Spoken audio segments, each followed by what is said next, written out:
Vamos para a parte 4 do nosso estudo. A gente está dando uma olhadinha no broto da figueira, conforme Lucas 21 fala, né, que Jesus disse: olhai para os brotos da figueira e para todas as árvores, sendo que a figueira é Israel. A gente tinha parado num texto de Jeremias, e aí eu vou pegar a última partezinha que fala o seguinte: eis que mandarei muitos pescadores, e essa foi a pergunta que eu fiz, o que são os pescadores? E aí depois ele fala caçadores. Deus está falando que vai mandar pescadores, né? Diz o Senhor, os quais os pescarão, e depois enviarei muitos caçadores, os quais os trarão de todos os montes, de todas as colinas e até das fendas das rochas. E a pergunta foi: o que são esses pescadores e esses caçadores? Tcharam! São dois períodos de retorno. O primeiro período dos pescadores aconteceu mais ou menos no século 18 e 19, e dos caçadores aconteceu já no final do século 19. E aí a gente vai conversar um pouquinho sobre isso. No movimento dos pescadores, a gente tem que considerar o movimento sionista. Se a gente olhar essa foto aqui, que eu coloquei um pescador, o que acontece? O pescador coloca lá o anzol, uma isca, para atrair os peixes. Então é um movimento de atração. E aí, quando a gente fala em movimento sionista, é um movimento político. Na verdade, ele tem toda uma base conceitual por trás que defende o direito dos judeus de ter a sua pátria na terra de Israel. E a base é o retorno a Sião. Sião é Jerusalém. Então, esse movimento começou já em 1750, vários rabinos apareceram para fazer essa defesa, porque o povo judeu sempre foi muito perseguido, por onde andou, sempre viveu em situações difíceis. E aí eles começaram a se posicionar a favor do retorno dos judeus a Israel. O que acontece? Começa o movimento, mas ele não tem muito efeito. E por que ele não tem tanto efeito? Vocês podem imaginar, você está bem aí sentadinho na sua casa, com as suas coisas, o seu local, está bem acomodado, tem seu emprego, sua família, seus parentes moram próximos, você está bem. E aí vem um doido que começa a falar que você precisa ir para a sua terra. E você está bem, por que você vai sair? Não faz sentido, né? Então, esse foi um dos motivos, assim, algo bem humano, que não fez o movimento sionista ter, assim, uma adesão completa, forte, por parte dos judeus, ok? Movimento político, conceitual, defesa de uma terra, mas já tanto tempo fora, né? Desde o ano 70 depois de Cristo, já fora da terra. E, na verdade, tinha que ser trabalhada essa questão novamente, porque isso lá por dentro do judeu ainda ficava, mas não de uma forma verbalizada, de uma forma que começou com o início de um movimento, de uma defesa específica diante das nações também. Só que ele não conseguiu movimentar muitos judeus exatamente porque muitos estavam bem estabelecidos na sua terra. E aconteceu um congresso sionista que foi conduzido pelo Theodor Herzl. Ele foi um jornalista austríaco que organizou esse congresso, e esse foi um grande impulso para a criação do Estado de Israel. E é muito interessante como isso começou. Se você quiser, dá uma olhadinha aí na Wikipedia, porque ele fez a cobertura do caso Dreyfus. Dreyfus foi um oficial do exército francês e acusado falsamente de trair o exército mandando informações para a Alemanha. E na verdade foi falso isso, mas ele foi preso, foi condenado, isso deu um bafafá na época e foi aí que o Theodor percebeu o antissemitismo vigente. O que é isso? É antissemita, anti-judeu, todo movimento contrário, porque ele viu isso de uma forma muito clara na cobertura desse caso. Dá uma olhadinha na Wikipedia, você vai ver mais detalhes lá. Eu trouxe aqui algumas fotos. Esse congresso aconteceu na Basileia, foi num cassino, reuniu 208 pessoas, né? Tem uma foto aqui da grande assembleia com 17 países. E ali está o Theodor Herzl. Provavelmente foi nessa varanda aqui essa foto. Ele olhando, né, para a paisagem, foi durante, né, provavelmente as reflexões todas, porque em parte foi meio caótico, porque quando você junta aqui o que se quer, como que se quer, e aí que se começou, que eles sentiram a necessidade de organizar melhor o movimento também. E a oração do movimento sionista, a oração do judeu é no ano que vem em Jerusalém. Porque se nós formos pensar, Abraão que recebeu isso, olha, sai da tua terra e para a terra que eu te mostrarei, está lá em Gênesis 12:1. Então, há uma promessa de terra. Abraão, ele foi só o começo. E depois que eles foram mandados embora, sempre isso no coração, no ano que vem em Jerusalém. Isso aqui é uma foto que eu tirei lá, o dia estava meio nublado, só para chamar a atenção de vocês, tão interessante, né? Mostra que o que aparece é essa cúpula dourada. Mas essa cúpula dourada, na verdade, é uma mesquita, e são dos muçulmanos que estão lá. E dá uma dó, dá uma tristeza quando a gente vê isso, porque aqui são os muros, né? Aqui foi o local do templo. Só que ainda estamos no tempo dos gentios dominando Jerusalém, né? Vamos lá, a gente falou no início, em algum momento, que lá escrito em 1 Coríntios 10:32, que Paulo fala assim: não vos torneis causa de tropeço, nem para judeus, nem para gentios, e nem tampouco para a igreja de Deus. Então a gente vê que Paulo coloca as pessoas em 3 grupos e que existe um plano profético. E quando nós entendemos a diferença entre os grupos, nós vamos entender melhor as profecias. Então quando a gente olha aqui para os judeus, o judeu tem uma promessa de terra. E aí Paulo pergunta lá em Romanos 11:1, por acaso Deus rejeitou o seu povo? Ah, de jeito nenhum. E seguindo no capítulo, aproveita, dá uma lidinha em casa, Romanos 11, tá? E no versículo 11 ele diz assim: será que tropeçaram para que ficassem caídos? De maneira nenhuma, mas pela transgressão deles, dos judeus, a salvação chegou aos gentios, para provocar ciúmes em Israel. Extremamente significativa essa fala, vocês não acham? É o tempo da igreja, quando fala para provocar ciúmes em Israel, porque a salvação chegou para os gentios. É o tempo da igreja, que os profetas não viram. Lembra daquela imagem que eu coloquei, da visão dos profetas? Ele vendo só o topo das montanhas. E aqui Paulo faz menção a isso, porque os judeus rejeitaram Jesus. Não aceitaram que ele fosse o Messias, previsto nas escrituras, mais de 300 profecias lá.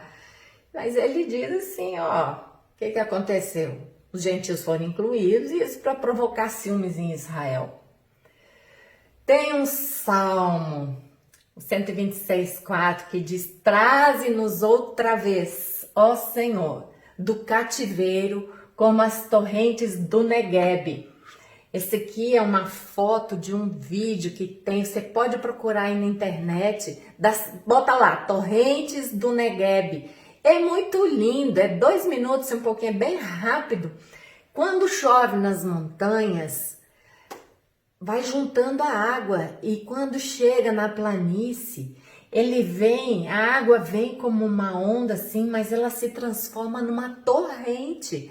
Gente, quando eu tive lá, o guia falou assim, que dá acidente, porque a torrente vem sem avisar. Porque quando é aqui na planície, você não tem exatamente a noção, claro, você sabe os tempos de chuva, mas você não sabe exatamente o dia que choveu lá nas montanhas. E essa água vem como torrente, ela destrói estradas. Teve um ônibus que passou e causou um acidente, até morte tem em função disso, tão perigoso que é, tão forte que fica. Começa assim, devagarzinho, mas vira torrente. É um vídeo muito bonito, se você ainda não viu, dá uma olhadinha lá, você vai gostar. Aqui é para dar uma ideia, tem alguns versículos mostrando da onde chegarem essas pessoas. Fala da torrente do Negueb, é porque assim, chove aqui, chove ali, chove aqui nas montanhas, aí é um riachinho aqui, outro ali, vai juntando com uma chuva de cá, vai virando a torrente de retorno para Israel. Eu vou mandar depois esse material para vocês, você pode dar uma olhada nesses versículos, viu? Quando a gente terminar essa série, a gente vai disponibilizar esse material para quem quiser. Então, é isso que esse salmo fala. Traze-nos outra vez, ó Senhor, do cativeiro, como as torrentes de Negueb. E aí nós temos os caçadores. Eu até botei a imagem aqui. O que acontece com o caçador? O caçador é diferente do pescador. O pescador, ele coloca uma isca e o peixe vem. O caçador, ele vai atrás da presa e vai atrás da presa para matar, para pegar. Ele fica na espreita, ele tá com a arma apontada ali, é diferente, percebe? Aqui é mais violento. Então, quando o texto lá fala de caçadores, tá falando de um retorno forçado e a gente pode ver pela história que isso aconteceu. Começando lá em 1881, o czar Alexandre II da Rússia, ele foi assassinado. E aí nas buscas para desvendar o crime, descobriram uma judia envolvida. Ela foi acusada e com isso se iniciou uma terrível perseguição na Rússia. Que então o pessoal fala que é a primeira onda, a primeira leva, porque foi dramático aquilo e são os pogroms que eu vou comentar um pouquinho depois. Mais de 25 mil judeus russos saíram de lá e vieram para a região na época da Palestina. Nós tivemos uma segunda onda em 1905, vindo do norte também, porque a Rússia está ao norte de Israel, com a Revolução Comunista, mais de 40 mil judeus. A gente vê depois também mais um movimento lá na Rússia em 1917, na terceira onda, perseguição na Ucrânia, quarta onda, nessas duas aqui, mais de 100 mil judeus voltando. Então você vê lá que está no início do século XX, essa turma de judeus sendo forçados a voltar. Isso não foi mais um movimento sionista. O que vocês acham, né? Seria bacana, vamos voltar para Israel. Não, aqui já foi decorrente de um movimento de perseguição muito grande, que aqui quando chegou Hitler, em 1933, foi a quinta onda, aí mais de 250 mil judeus voltaram para sua terra. Em 1948, então, a gente tem a declaração do Estado de Israel, e com essa declaração, mais de 650 mil judeus na volta, porque a criação do Estado de Israel, e eu vou comentar um pouco mais sobre isso na quinta parte, foi algo muito contundente. Então, todos os judeus que estavam nos países árabes ali à volta de Israel precisaram voltar muito rápido para o Estado. E claro, após 1948 até agora, mais de 2.700.000 judeus já voltaram para Israel e continuam voltando. Não na mesma forma dessas ondas, mas eles continuaram voltando. Olha só, em Zacarias 2,6 diz o seguinte: ah, fugi agora da terra do norte, Rússia, ao norte de Israel, diz o Senhor, porque vos espalhei pelos quatro ventos do céu, diz o Senhor. Zacarias 2,6. E aqui eu achei algumas imagens também dos pogroms. Pogroms é um termo que quer dizer perseguição, mas é uma perseguição assim violenta, um ataque violento e massivo que eles fizeram para destruir, arrasar, saqueando casas, comércios, acabando com a vida dos judeus. Então aqui é foto de arquivo, ó, 49 vítimas de Kishinev dos pogroms de 1903. Aqui já tem de 1919. Então pensa, olha só, a turma morta, tinha fotos de crianças mortas nesses pogroms. Assim, se a gente pensa isso, são coisas absurdas. E pogroms também não foram só em relação aos judeus. Outros povos também sofreram esse tipo de violência. Tá aqui, ó, caçador forçado. Se você... e aí, ó, você tá na sua casa, você tem seus bens, você tem seu meio de vida, né, seu trabalho, e tudo isso é destruído, seus familiares são mortos. O que você vai fazer nesse lugar? Você é obrigado a sair. E aí, qual é a sinalização? Vou voltar para minha terra. Por quê? Porque já tinha sido plantado pelo movimento sionista a ideia da defesa de um território, de uma terra para os judeus. Você sabia que até em Recife foi pensado um local? Tem uma lista de locais que foram pensados para o estabelecimento deles. Mas graças a Deus, né? Deus zela pela sua palavra, cumpriu, eles estão lá na terra original mesmo.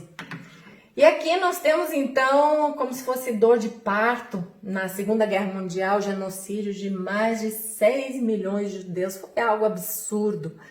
Quando Hitler foi descoberto, quando essa situação foi mostrada para o mundo, foi algo muito chocante.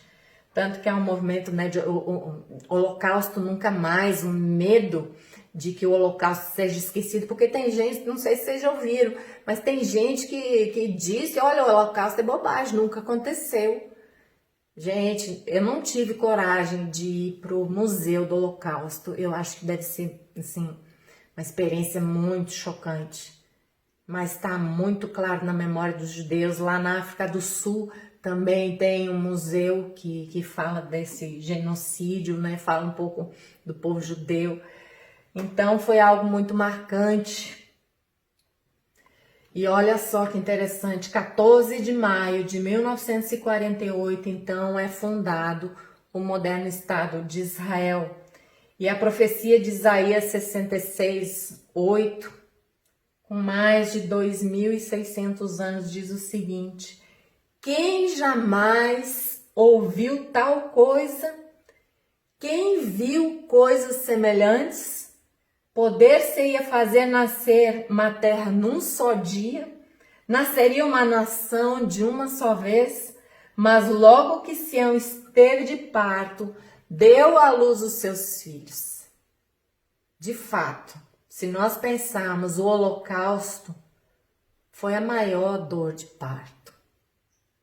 Já vinham acontecendo a perseguição dos pogroms, com genocídio também. E aí culminou no Holocausto e isso causou um cenário, uma comoção mundial para que isso viesse a ser resolvido, que esses judeus, os sobreviventes, tivessem um lugar para ir. E essa profecia de Isaías é chocante. Talvez se nós estivéssemos lá no tempo da reforma, olhando para isso aqui, talvez não fizesse nenhum sentido, vocês não acham? Aí volta aquela imagem que eu mostrei, né, daqueles animais à distância. À medida que a gente vai se aproximando dos momentos proféticos, das situações, olhando para o broto da figueira, nós vamos ter mais discernimento.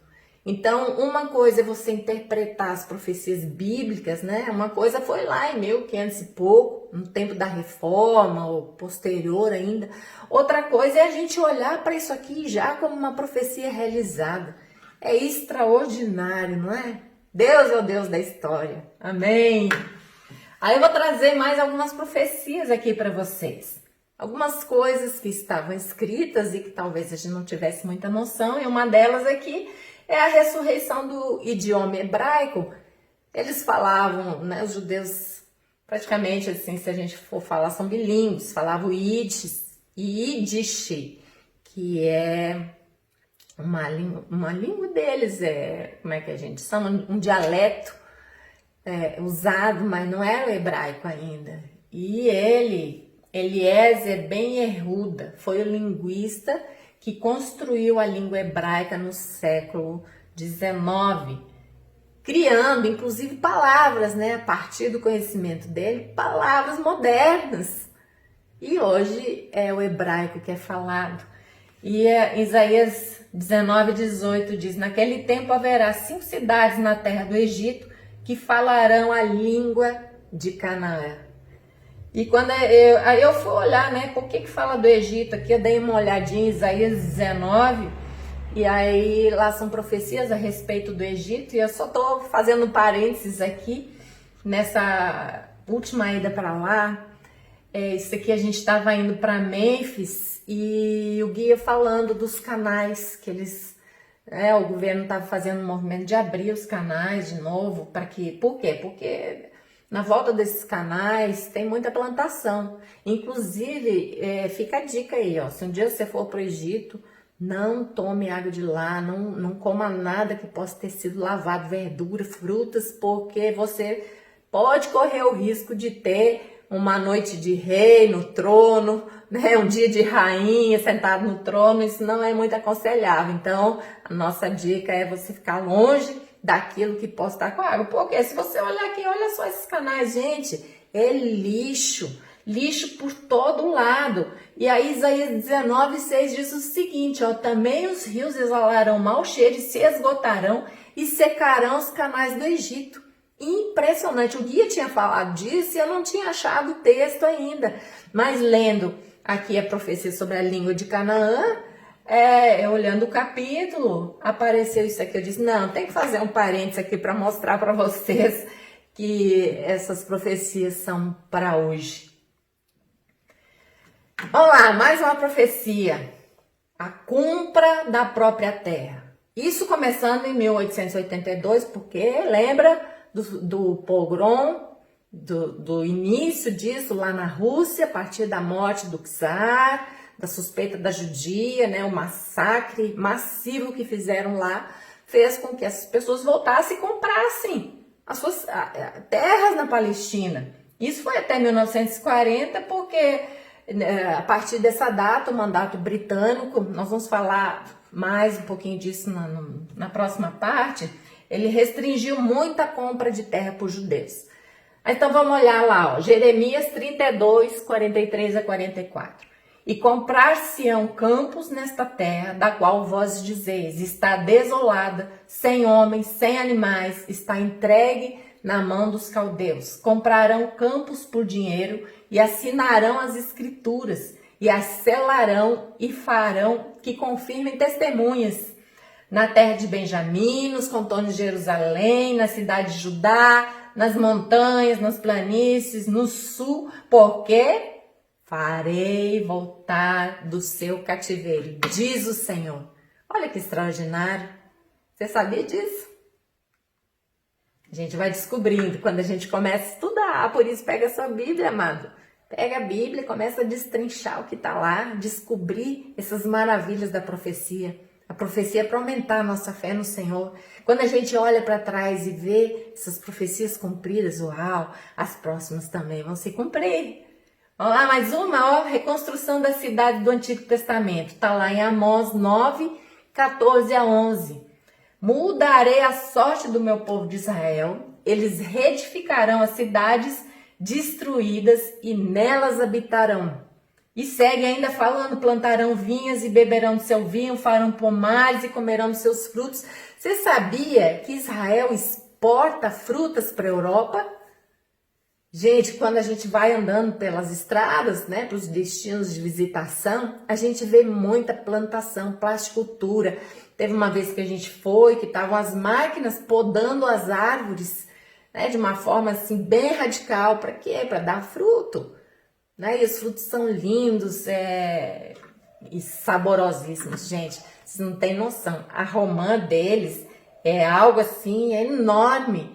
Aí eles usam, como a gente tem um espremedor de laranja, aquele antigo manual, né, que a gente aperta, eles usam isso lá para extrair o suco da romã, uma delícia. Se um dia você for para lá, não deixe de experimentar o suco de romã lá de Israel.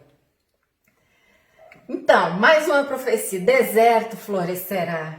Isso aqui foi uma foto que eu tirei do ônibus, ela não tá muito nítida, mas muitas plantações, muitas, eles usam irrigação. Isso aqui é em pleno deserto, são tamareiras. É uma região muito boa para esse tipo de palmeira. Outro parênteses, vocês viram, esses dias noticiaram que acharam sementes de palmeiras de 2000 anos atrás, da época ali dos essênios, bem início do século, e elas nasceram, você acredita? Isso daqui um pouco tá dando fruta. Extraordinário, né? Tá lá, ó, deserto florescerá, Ezequiel 36, 34 a 35. A terra que estava abandonada será cultivada e deixará de ser um lugar abandonado aos olhos de todos os que passam. Então se dirá, esta terra abandonada ficou como o jardim do Éden. As cidades que estavam desertas, abandonadas e em ruínas estão fortificadas e habitadas. E é isso que a gente vê hoje por lá. Aí dando, nesse meu estudo, eu achei uma curiosidade aqui. Alguém já ouviu falar de Mark Twain? Ele é um escritor norte-americano, jornalista porque ele já faleceu. Ele visitou Israel em 1867, então antes ainda da primeira grande leva de judeus para lá, que foi em 1882. E olha só, algumas fotos ele tirou e ele escreveu um livro sobre isso. Passou acho que uns 5 meses viajando, país desolado, totalmente entregue às ervas daninhas, uma extensão silenciosa e triste, quase não havia arbusto e árvore, e ele continuou falando, nem pessoas a gente via caminhando por lá. Essa foi a visão que ele trouxe. Isso aqui é uma foto que eu achei, tem 2 sites bem legais, ó, Israel Daily Picture e Amir Israel. Você pode dar uma olhada lá, tem muitas imagens interessantes, antigas, né, de arquivo. Então, quem já foi para lá, e mesmo fotos atuais, você pode ver, olha aqui, nada aqui na volta. Isso aqui é porque é muito antigo, né? Mas nada aqui na volta. Do lado de cá é um monte das oliveiras. E aí fala que o deserto florescerá. E uma do que aconteceu foi por meio dos kibbutz. Kibbutz eram associações agrícolas, comunitárias. Foi a forma que eles encontraram de começar a trabalhar, porque trabalho em comunidade seria muito mais fácil, aquisição de equipamentos, eles se apoiando mutuamente do que cada um na sua terrinha. Então, existe hoje lá também, e eles foram fundamentais para ajudar nessa constituição do Estado, né? Pelo fato de terem pessoas lá, de já estar produzindo coisas, ter meio de subsistência para as pessoas que viriam e tornar a terra produtiva. Elas estavam no deserto e o que eles trabalharam muito, gente. Isso aqui são fotos que eu tirei lá do Kibbutz Lavi, onde a gente ficou. Então aqui bem no início, olha só, a turma chegando, trabalhando a terra. E o que é hoje, não é extraordinário? Mas foi com muito sangue, suor e lágrimas para fazer isso aqui. Mas aquele amor, estamos de volta na nossa terra, vamos reconstruir e hoje você precisa ir lá para ver. Se um dia você puder, faça isso. Eu só quero chamar a atenção, não idolatre Israel. Tem muita gente que coloca Israel assim, uau, lá em cima, idolatra. Não é isso que a palavra diz que é pra gente fazer. Pra gente abençoar Israel, né? Jerusalém. abençoar esse povo, amar o povo, mas não idolatrar. Então, assim, se você puder, vai. Aliás, fica a dica, ó, os kibbutz tem hotéis também. Gente, a comida é maravilhosa. Vocês não têm noção. Então vai, vem comigo. A gente continua no próximo dia aí, tá bom? Um abraço para vocês.